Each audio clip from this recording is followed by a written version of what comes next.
Satyanatha colony ಮತ್ತು ಮಂತ್ರಾಲಯ ರಸ್ತೆಯಾದ ರಾಷ್ಟ್ರೀಯ ಹೆದ್ದಾರಿಗೆ ಹೊಂದಿಕೊಂಡಿರುವ 3 ಮಹಡಿಯ ಮಳಿಗೆಯೊಂದು ತಲೆ ಎತ್ತಿ ನಿಂತಿದೆ.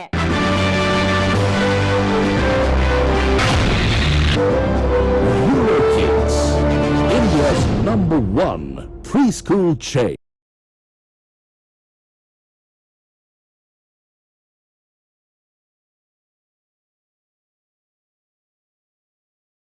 ನಮಸ್ಕಾರ. S18 ವಾರ್ತೆಗಳಿಗೆ ಸ್ವಾಗತ. ನಾನು ಕವಿತಾ. ಮೊದಲಿಗೆ ಹೆಡ್ಲೈನ್ಸ್.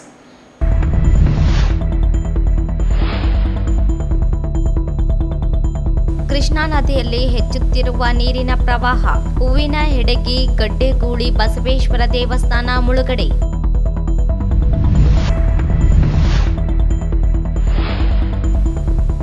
ಮುನ್ನೂರು ಕಾಪು ಸಮಾಜದಿಂದ ಪ್ರತಿಭಾ ಪುರಸ್ಕಾರ. ಸಮಾಜಕ್ಕೆ ಕೀರ್ತಿ ತರಲು ಕಠಿಣ ಅಭ್ಯಾಸದಿಂದ ಜೀವನ ಗುರಿ ತಲುಪಿ ಎ ಪಾಪಾರೆಡ್ಡಿ.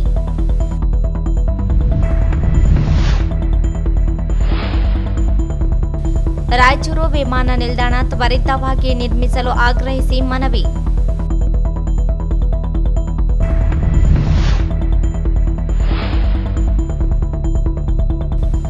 ಮುಖ್ಯಮಂತ್ರಿಗಳನ್ನು ಭೇಟಿ ಮಾಡಿದ ಸಂಸದ ಜಿ. ಕುಮಾರ್ ನಾಯಕ್.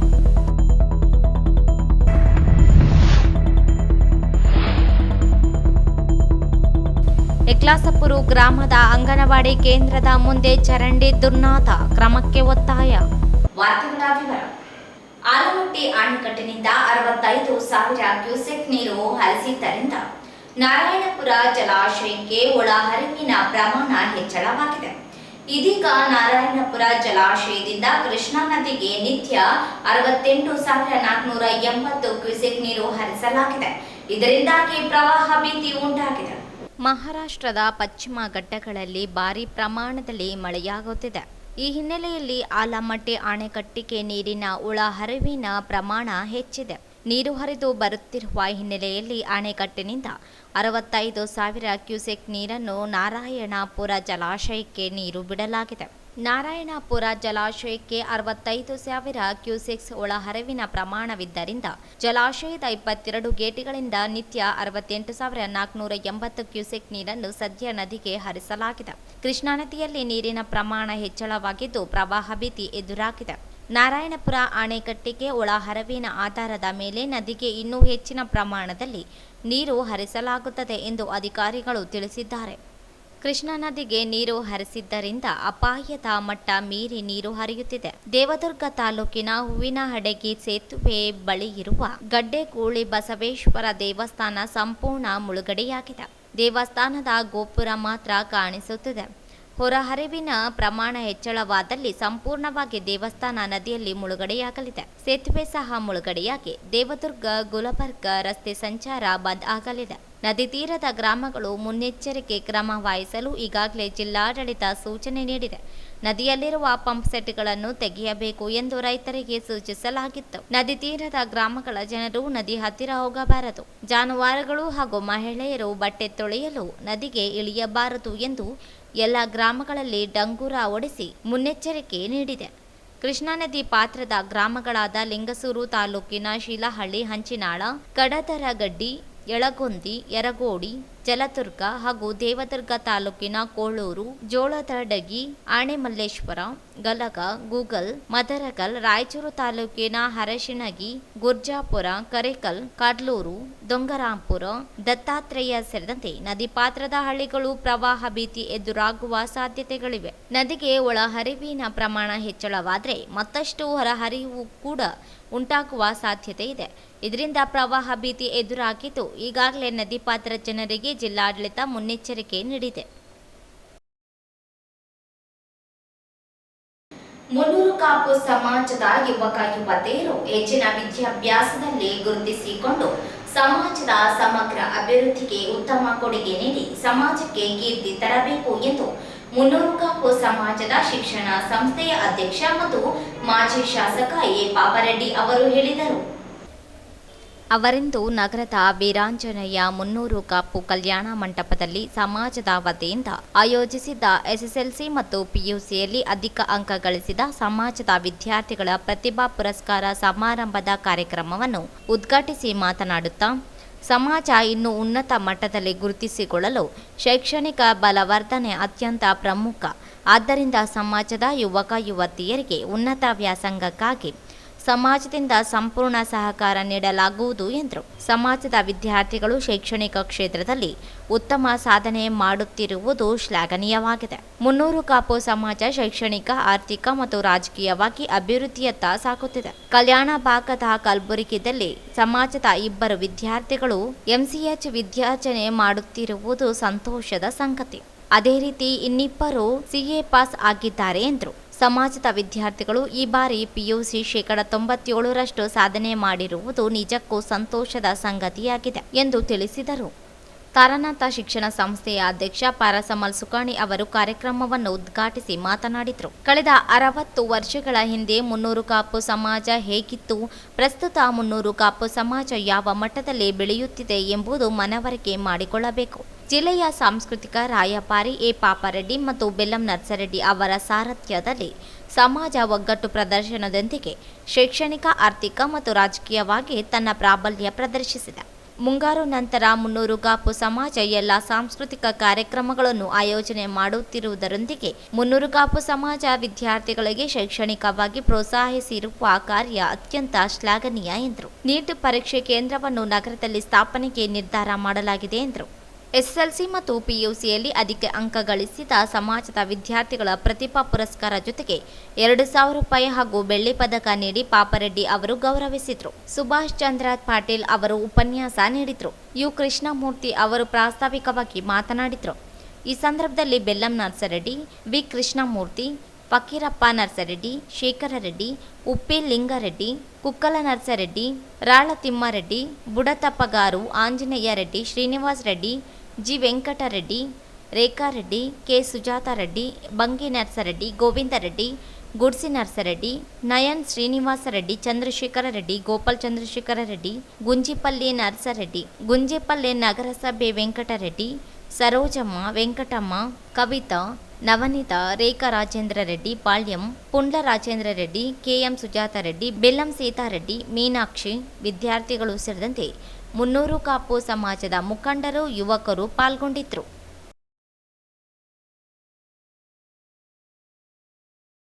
ನಗರದ ಹೊರವಲಯದ ಯರಮರಸ್ ಬಳಿ ವಿಮಾನ ನಿಲ್ದಾಣದ ಕಾಮಗಾರಿಗೆ ಶೀಘ್ರದಲ್ಲೇ ಪ್ರಾರಂಭಿಸಬೇಕು ಎಂದು ಮಹಿಳಾ, ಮಕ್ಕಳ, ನಾಗರಿಕರ ಮತ್ತು ಮಾನವ ಹಕ್ಕುಗಳ ಸಂರಕ್ಷಣಾ ವೇದಿಕೆ ವತಿಯಿಂದ ಜಿಲ್ಲಾಧಿಕಾರಿ ನಿತೀಶ್ ಕೆ ಅವರಿಗೆ ಮನವಿ ಸಲ್ಲಿಸಿದರು.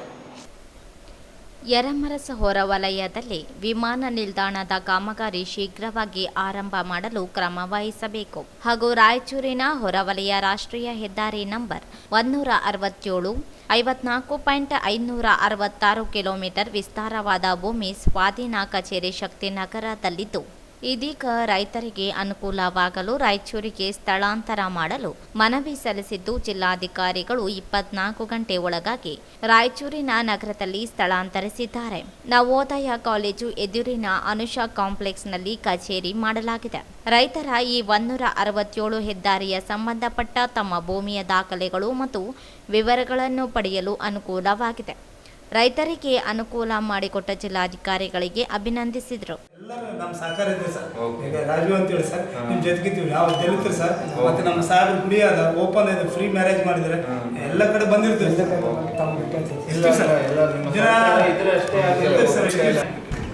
ನಮಗೆ ಏರ್ಪೋರ್ಟ್ ಎಂದು ಫೌಂಡೇಶನ್ ಸ್ಟೋರ್ ಇಲ್ಲ ಅದೇ ಈಗ ನಿಮಗೆ ಚೆನ್ನಾಗಿ ಗೊತ್ತಿದೆ. ಮೊನ್ನೆ MP ಸಾಹೇಬ್ ಗೌರ್ಮೆಂಟ್ ಆಫ್ ಇಂಡಿಯಾದಿಂದ ಕ್ಲಿಯರೆನ್ಸ್ ಬೇಕು. ಸೊ MP ಸಾಹೇಬರು ಈ ಸಲ ಪಾರ್ಲಿಮೆಂಟ್ ಸೆಷನಲ್ಲಿ ನಾವು ಇದು ಮಾಡಿಸ್ತೀವಿ ಅಂತ ಹೇಳಿದ್ದಾರೆ. ನಾನು ಫಾಲೋ ಅಪ್ ಮಾಡ್ಕೊತಾ ಇದ್ದೀವಿ ನಮ್ಮ PWD ಸೆಕ್ರೆಟರಿ ಮೂಲಕ. ಅಲ್ಲಿಂದ ಒಂದು ಕ್ಲಿಯರೆನ್ಸು ಆದಷ್ಟು ಬೇಗ ಬಂದರೆ ಇಮಿಡಿಯೇಟ್ ವರ್ಕ್ ಸ್ಟಾರ್ಟ್ ಆಗುತ್ತೆ ಸರ್. ಅದಕ್ಕೆ ಏನು ಟ್ರೈನಿಂಗ್ ಆಗಿದೆ ಅಂದರೆ, ಸರ್ಕಾರ ಹೊಸ ಸರ್ಕಾರ ಬಂದ ಮೇಲೆ ಅದು ಭೂಮಿ ಇದು ವಶಪಡಿಸೋದು ಇಲ್ಲ ಅದೇನು ಇಶ್ಯೂ ಇಲ್ಲ, ಭೂಮಿದೇನು ಇಶ್ಯೂ ಇಲ್ಲ, ನಾವೆಲ್ಲ ರಿಸರ್ವ್ ಮಾಡ್ತೀವಿ. ಮೇನ್ ಇಶ್ಯೂ ನಮಗೆ ಪ್ರೀವಿಯಸ್ ಗೌರ್ಮೆಂಟ್ ಅಂತೂ ಅದಕ್ಕೆ 200 crores ಸ್ಯಾಂಕ್ಷನ್ ಅಲ್ರಿ.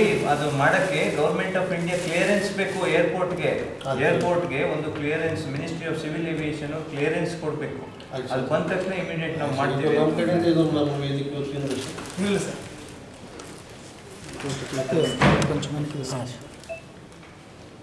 ನಮ್ಮ ರಾಯಚೂರವ್ರು ಸರ್ ಯಾವತ್ತು ತಮಗೆ ಸಹಕಾರ ಇದ್ದೇ ಇರ್ತೀವಿ ಸರ್.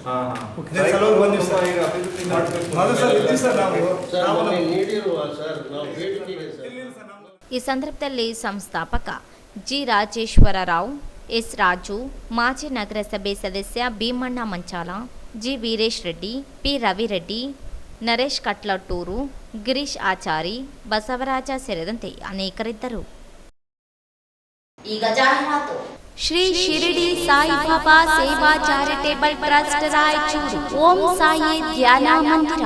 ಗುರು ಪೂರ್ಣಿಮಾ ಇದೇ ದಿನಾಂಕ 21/7/2024 ರವಿವಾರದಂದು ಬೆಳಿಗ್ಗೆ 6 ಗಂಟೆಯಿಂದ ವಿವಿಧ ಪೂಜಾ ಕಾರ್ಯಕ್ರಮಗಳು ನೆರವೇರಿಸಲಾಗುವುದು. ಮಧ್ಯಾಹ್ನ 1 ಗಂಟೆಗೆ ಮಹಾ ಅನ್ನದಾಸೋಹ. ಈ ಎಲ್ಲ ಮಹಾ ಮಂಗಳ ಕಾರ್ಯಕ್ಕೆ ಸರ್ವ ಸಾಯಿ ಭಕ್ತಾದಿಗಳು ಆಗಮಿಸಬೇಕಾಗಿ ವಿನಂತಿ. ಓಂ ಸಾಯಿರಾಮ್. ನಮಸ್ಕಾರ ಎಲ್ಲರಿಗೂ. ನನ್ನ ಹೆಸರು ಸಾಯಿ ಕಿರಣ್ ಆದನು. ಓಂ ಸಾಯಿ ಧ್ಯಾನ ಮಂದಿರ ರಂಗಮಂದಿರ ಹಿಂಭಾಗದಲ್ಲಿರುವಂತಹ ಸಾಯಿ ಮಂದಿರ ಧರ್ಮಾಧಿಕಾರಿ, ಸಂಸ್ಥಾಪಕ ಧರ್ಮಾಧಿಕಾರಿ. ನಮ್ಮ ಸಾಯಿ ಮಂದಿರದಲ್ಲಿ ಪ್ರತಿ ವರ್ಷ ಗುರು ಪೂರ್ಣಿಮಾ ಅತ್ಯಂತ ವಿಜೃಂಭಣೆಯಿಂದ ಆಚರಣೆ ಆಗುತ್ತೆ. ಈ ಗುರು ಪೂರ್ಣಿಮಾ 21 ಜುಲೈ ಬೆಳಿಗ್ಗೆ 5 ಗಂಟೆಯಿಂದ ವಿಶೇಷ ಪೂಜೆ ಕಾರ್ಯಕ್ರಮಗಳಿರುತ್ತದೆ. ಕಳೆದ ವರ್ಷ ಸರಿಸುಮಾರು 15,000 ಮೇಲ್ಪಟ್ಟು ಭಕ್ತಾದಿಗಳು ಬಂದು ಬಾಬಾರ ದರ್ಶನ ಪಡೆದುಕೊಂಡು ಮಧ್ಯಾಹ್ನ ಒಂದು 5,000 ಭಕ್ತಾದಿಗಳಿಗೆ ಅನ್ನ ಸಂತರ್ಪಣೆ ಇತ್ತು. ಈ ಗುರು ಪೂರ್ಣಿಮೆಯನ್ನು ಅದೇ ಥರ ಬಾಬಾರ ಆಶೀರ್ವಾದದಿಂದ ಆಚರಣೆ ಮಾಡಲಾಗುತ್ತಿದೆ. ರಾಯಚೂರಿನ ಹಾಗೂ ಸುತ್ತಮುತ್ತಲಿನ ಎಲ್ಲ ಸಾಯಿ ಭಕ್ತಾದಿಗಳು ಸಾರ್ವಜನಿಕರು ಬಂದು ಆ ಬಾಬಾರ ದರ್ಶನ ಪಡೆದುಕೊಂಡು ಪುನೀತರಾಗಬೇಕಾಗಿ ವಿನಂತಿಸಿಕೊಳ್ಳುತ್ತಾ ಇದ್ದೇನೆ. ಗುರು ಪೂರ್ಣಿಮಾ ಅತ್ಯಂತ ವಿಶೇಷ ದಿನ. ಗುರುವಿನ ದರ್ಶನ ನಾವೆಲ್ಲರೂ ಮಾಡುವಂಥದ್ದು. ಇಲ್ಲೇ ಅಲ್ಲ, ಎಲ್ಲಾದರೂ ಹೋಗಿ ಗುರುವಿನ ದರ್ಶನ ಪಡೆದುಕೊಳ್ಳಬೇಕು. ಅದರಲ್ಲಿ ಸಾಯಿಬಾಬಾ ಕಲಿಯುಗದ ಕರೆದರೆ ಬರುವಂಥ ಯಾರಾದರೂ ಇದ್ದರೆ ಆ ಬಾಬನೇ ಅಂತ ಒಂದು ಭಗವಂತನ ದರ್ಶನ ತಾವೆಲ್ಲರೂ ಪಡೆದುಕೊಂಡು ಆಶೀರ್ವಾದ ಪಡೆದುಕೊಳ್ಳಬೇಕಾಗಿ ವಿನಂತಿಸಿಕೊಳ್ಳುತ್ತೇನೆ. ಓಂ ಸಾಯಿರಾಮ್. ರಂಗಮಂದಿರ ಹಿಂಭಾಗ ಕೇಂದ್ರ ಗ್ರಂಥಾಲಯ ಹತ್ತಿರ ಉದಯನಗರ ಸ್ಟೇಷನ್ ರಸ್ತೆ ರಾಯಚೂರು. ಹೆಚ್ಚಿನ ಮಾಹಿತಿಗಾಗಿ ಸಂಪರ್ಕಿಸಿ ಶ್ರೀ ಸಾಯಿ ಕಿರಣ್ ಆದೋನಿ, ಗುರೂಜಿ, ಸಂಸ್ಥಾಪಕ ಧರ್ಮಾಧಿಕಾರಿಗಳು. ಮೊಬೈಲ್ ಸಂಖ್ಯೆ 9164000600 7611993999 ಗೆ ಸಂಪರ್ಕಿಸಬೇಕಾಗಿ ವಿನಂತಿ.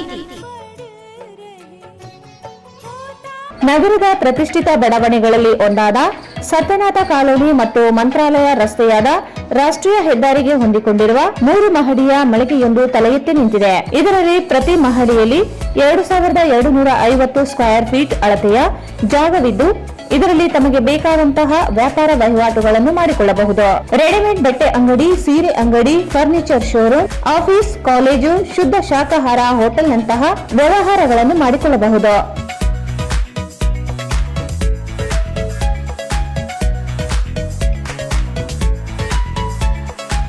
ಲಿಫ್ಟ್ ಮತ್ತು ಮೆಟ್ಟಿಲುಗಳ ಸೌಕರ್ಯ ಹೊಂದಿದೆ. 24 ಗಂಟೆಗಳ ಕಾಲ ನೀರು, ವಿದ್ಯುತ್, ಸುಸಜ್ಜಿತವಾದ ಶೌಚಾಲಯ ಮತ್ತು ತಳಮಹಡಿಯಲ್ಲಿ ವಿಶಾಲವಾದ ಪಾರ್ಕಿಂಗ್ ವ್ಯವಸ್ಥೆ ಹೊಂದಿದೆ. ಇಂದು ಸಂಪರ್ಕಿಸಿ ಸತ್ಯನಾಥ ಕಾಲೋನಿ, ವೀರಾಂಜನೇಯ ದೇವಸ್ಥಾನ ಮುಂದುಗಡೆ, ಆರ್ಟಿಒ ಸರ್ಕಲ್ ಹತ್ತಿರ, ಮಂತ್ರಾಲಯ ಮುಖ್ಯ ರಸ್ತೆ, Raichur. Mobile number Devanna 9972999124, Raghu 73493610016.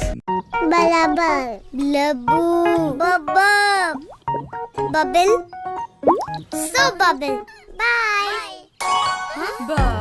A Eurokid is taught words using phonetics and other teaching techniques for better understanding and better recall. Eurokids Early School.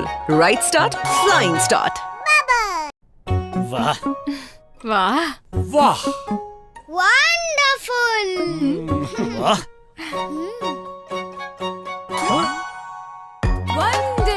A Eurokid learns words with movements and actions, which helps increase vocabulary up to 4 times. So, Eurokids Early School. Right start, flying start. Wonderful. 5, 6. 7, 8, 9, 10. Good job. These are 2. A Eurokid is taught numbers by value for better understanding and faster recall. Kids Early School. Right start, flying start.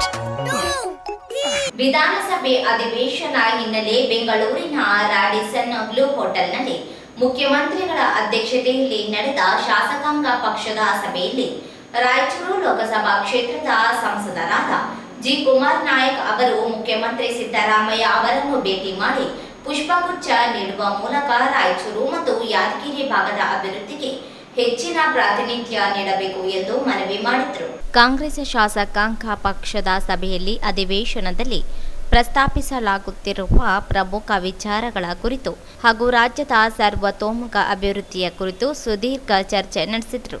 ಈ ಸಂದರ್ಭದಲ್ಲಿ ಪ್ರದೇಶ ಕಾಂಗ್ರೆಸ್ ಸಮಿತಿ ಅಧ್ಯಕ್ಷರು, ಉಪಮುಖ್ಯಮಂತ್ರಿಗಳು ಆದ ಡಿಕೆ ಶಿವಕುಮಾರ್, ಸಚಿವರಾದ KJ George, MB Patil, HK Patil, HC Mahadevappa, Bosaraju, ಮುಖ್ಯಮಂತ್ರಿಗಳ ರಾಜಕೀಯ ಸಲಹೆಗಾರರಾದ B R Patil, ಮುಖ್ಯ ಸಚೇತಕ ಅಶೋಕ್ ಪಟ್ಟಣ್, ಅಲ್ಲಮ ಪ್ರಭು ಪಾಟೀಲ್, ಕಾರ್ಯಾಧ್ಯಕ್ಷರಾದ ಸಲೀಂ ಅಹಮ್ಮದ್ ಸೇರಿದಂತೆ ಪಕ್ಷದ ಶಾಸಕರು ಉಪಸ್ಥಿತರಿದ್ದರು.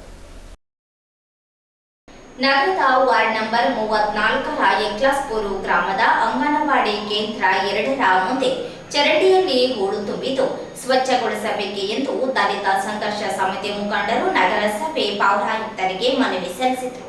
ಕಳೆದ 2 ವರ್ಷದಿಂದ 5 ವರ್ಷದ 30 ಮಕ್ಕಳು ಮತ್ತು 20 ಬಾಣಂತಿಯ ಹೆಣ್ಣು ಮಕ್ಕಳು, ಇನ್ನುಳಿದಂತೆ ಗ್ರಾಮದ 6 ತಿಂಗಳಿನಿಂದ 3 ವರ್ಷದ 43 ಮಕ್ಕಳು ಇದ್ದಾರೆ. ಪ್ರತಿದಿನ ಅಂಗನವಾಡಿ ಶಾಲೆಗೆ 30 ಜನ ಮಕ್ಕಳು ಬರ್ತಿದ್ದು, ಚರಂಡಿಯ ದುರ್ವಾಸನೆಯಿಂದ ತೊಂದರೆ ಅನುಭವಿಸಿ ಅನೇಕ ರೋಗ ರುಜಿನಗಳಿಗೆ ತುತ್ತಾಗುವಂತಾಗಿದೆ ಎಂದು ತಿಳಿಸಿದ್ದಾರೆ. ಮಕ್ಕಳು ಊಟ ಮಾಡುವ ವೇಳೆ ದುರ್ವಾಸನೆ ಬರುತ್ತಿರುವುದರಿಂದ ಪಾಲಕರು ಮಕ್ಕಳನ್ನು ಅಂಗನವಾಡಿಗೆ ಕಳುಹಿಸಲು ಹಿಂದೇಟು ಹಾಕುವಂತಾಗಿದೆ.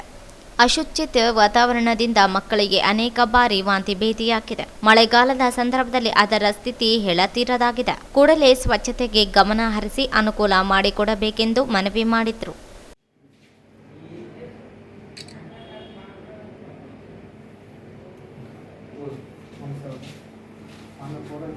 ನಗರಸಭೆ ಕಾರ್ಯಾಲಯ ರಾಯಚೂರು.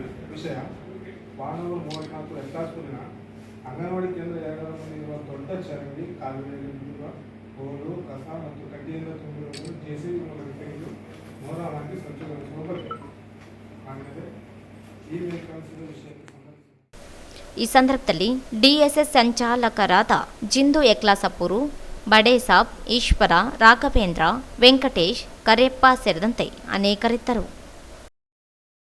ಕೊನೆಯಲ್ಲಿ ಮತ್ತೊಮ್ಮೆ ಹೆಡ್ಲೈನ್ಸ್.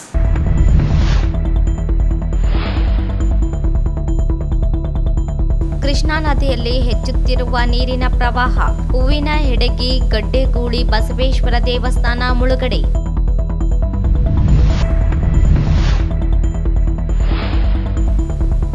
ಮುನ್ನೂರು ಕಾಪು ಸಮಾಜದಿಂದ ಪ್ರತಿಭಾ ಪುರಸ್ಕಾರ, ಸಮಾಜಕ್ಕೆ ಕೀರ್ತಿ ತರಲು ಕಠಿಣ ಅಭ್ಯಾಸದಿಂದ ಜೀವನ ಗುರಿ ತಲುಪಿ ಎ ಪಾಪಾರೆಡ್ಡಿ.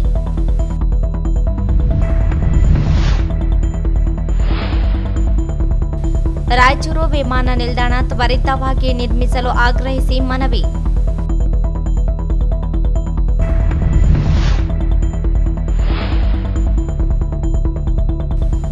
ಮುಖ್ಯಮಂತ್ರಿಗಳನ್ನು ಭೇಟಿ ಮಾಡಿದ ಸಂಸದ ಜಿ ಕುಮಾರ್ ನಾಯಕ್.